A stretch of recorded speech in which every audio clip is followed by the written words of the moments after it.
You think you know a whole lot of things, Yeah. and you have new experiences as you go along, Yeah. and you just go on learning, and really, it's been something that really will be memorable.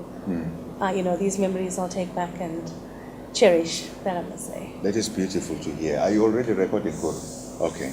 And don't cut that out, because I needed to know that these beautiful words are captured.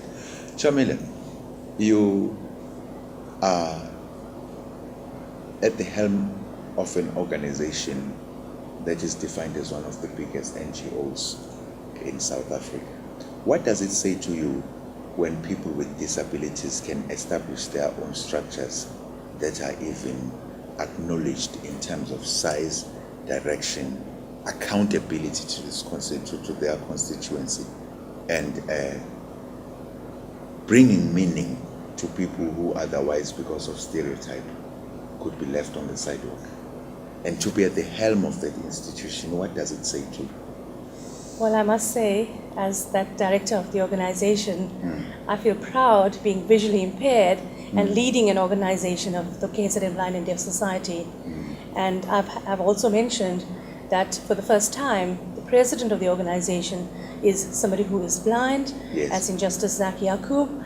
And I think with the vision that we have, we've been through the schools that were established by the KZN Blind and Deaf Society, that is the Arthur Blaxall School for the Blind. Yes. We have kids still going through those doors of the school, through the doors of the VNI School for the Deaf and the Durban School for the Hearing Impaired, all of which were founded by our organization. And to see the many people and the many tribunes that have come through as well, that have been recognized by Balala Arts, I think it says a lot about where we're going.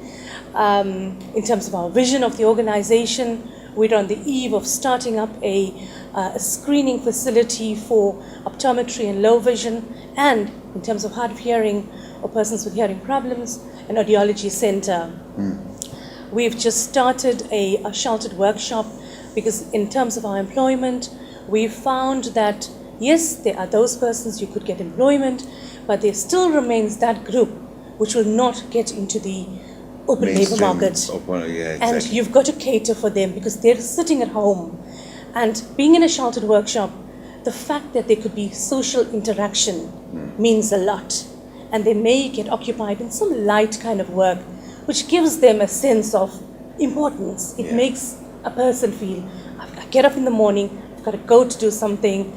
It's independence. If you're visually impaired, the fact that you can leave your home, travel by public transport, get to point B, that is a success in itself. Yes. We sometimes, our concerns in our communities are our people who are disabled are left in their homes, because families sometimes feel that they should not be out there in the community. And I think by the fact that they go to schools, they go to the ECD programs, it makes a huge difference. In terms of the organization, we run an academy of learning for adult blind and deaf persons. So we provide training for such persons, getting the first level of computer literacy, so that if they go to a job for data capturing, they have computer literacy skills. Your FET colleges are not equipped for blind and deaf persons. We bridge that gap. So leading an organization of such, I just see us growing. It's 77 years now, and I see extending and expanding our work.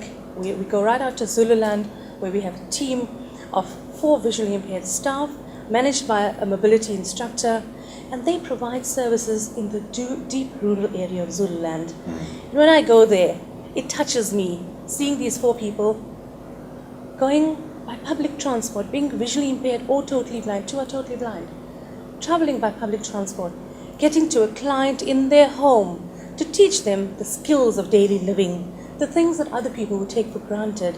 How would you put toothpaste into a toothbrush? We take it for granted. But for somebody who's blind, it's a technique that you've got to have. How do you groom yourself? It's a technique which people out there don't understand.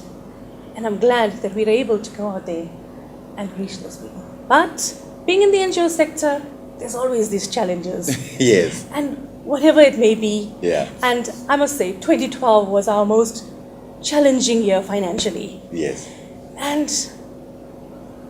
to think that no services were cut, I come back in 2013 and I wonder, where to this year? But I must say, 2013 started off on a very positive note. And tell me, It's been going well. right as you are talking about 2013, you are looking at this year starting off very well. And then from the blue, you receive a call and an email that says, for everything that you have done, which you so eloquently define, not only in terms of what the programs are about, but also in terms of how they are benefiting people that are blind and deaf, which is what your organization's constituency is all about. Now to get a call that says, someone has been watching and someone nominated you. Unfortunately, as Valala, as we're never going to tell you who nominated you, because we promise people that all of their details are going to be kept, from names to contacts and all of that are going to be kept confidential. What does it say to you when this call comes out of the blue and you have been acknowledged for what you do and have even been nominated for an award? Okay, I think when I got the call, I was lost for words. Yeah. I've never in my wildest dreams thought this was to happen. Yes, I know of tributes. Yes. I've been to your functions before. Yes. You know, it was always a great opportunity and exciting event for the women that were on stage. Yeah. And you looked at these women and you celebrated this woman right from 2010. Yes. And it just didn't occur to me, because in your work, you're doing your work. Exactly. You know, you don't look for that. Yeah. And until somebody out there, nominates you and it comes in, and it's really something that caught me totally off guard. Yeah. But I must say, now that it's there, I am just like Riding the really on a high. I really am. Yeah. It is again a proud moment to be receiving, to be a Tribune. And to be receiving it in front of us, say, I need you to come here and join us here. And to be receiving it in front of your husband and even experiencing the whole journey with him. What does it say to you? Please come. I think with Mr. Surjoo, ladies and gentlemen. I need you very close to me here, sir. Thank you, sir. Can you pick him up from? I think with my husband, Rajan's visually impaired as well. Yes. He obviously has been at the Arthur Blaxall School for the blind. Yeah. I did say, and something that I will say tomorrow, is that when I left home as a very young girl, I went to a school in Pietermaritzburg, and soon it became our community, our family. Yes. But little did I realize then, it is my family now, Yes. with Rajan being my husband. So he's always been there for me and been that pillar of strength in whatever I've done, my challenges, my successes, all the trials and tribulations. Yes. We've shared that together. And tell me, sir, when she comes home and shows you the SMS that she has been not just nominated, but chosen as one of the 12 tribunes, what did it say to you? I think she didn't wait to come home. When she got the call, she phoned me straight away. She phoned me and told me, you know what? What do I do? I said, you sure what? Because, I've come with her last year. Yeah. And I must say, around this period, I lost my mom last year, August. Yes. And 16th of August to be precise. I came to your function, we were fasting because we had to do my mom's ceremony. We didn't eat a thing, Yeah. but we enjoyed the function. We came there because we wanted to be there. And we went home with a sense of fulfillment and joy for the other woman, that was there. Yes. And little did I realize that Shamila will be chosen this year. Because we were so touched, and we know the kind of work you're doing and the kind of tribute you choose. You're very selective. I know the past tributes, some of them. I think of Shakila Maraj, Yes. Pravina Sukraj Ali. Yes. Wonderful woman, and now that Shamila is there, we are so excited, and as she said, she was lost for words. Ah, sir. Yeah. And the last 2 days? It was exciting. In fact, I must tell you this. I'm an educator. Yes. I was the first student from the Arthur Blaxall School to be accepted in a mainstream school. Yes. I loved my job. I'm passionate, and I saw Mrs. Yanis today. Yes. And I know her through the education department. Uh-huh. I don't ever stay away from school. I stayed away in 2007 when I lost my dad. Last year I stayed away on the day of my mom's funeral and the one ceremony.